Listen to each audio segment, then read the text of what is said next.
আলাইকুম। আজকে আমি আপনাদেরকে দেখাবো আমার মিনি প্রজেক্ট। শখের বসে নদীর তলদেশে করছিলাম রসুন ক্ষেত। সেটা প্রায় হয়ে গেছে, দেখাই আমি আপনাদেরকে আজকে।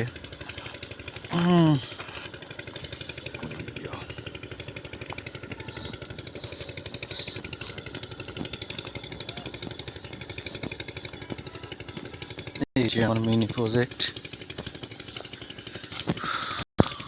রসুন লাগাইছিলাম, আল্লাহর রহমতে অনেক ভালো হয়েছে।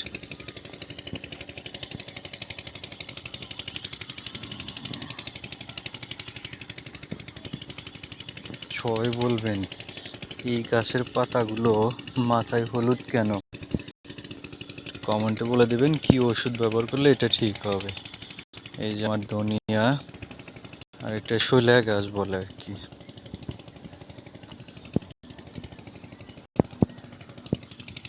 এটাও তাই। এখানে অনেকেই এই প্রজেক্টগুলো করে,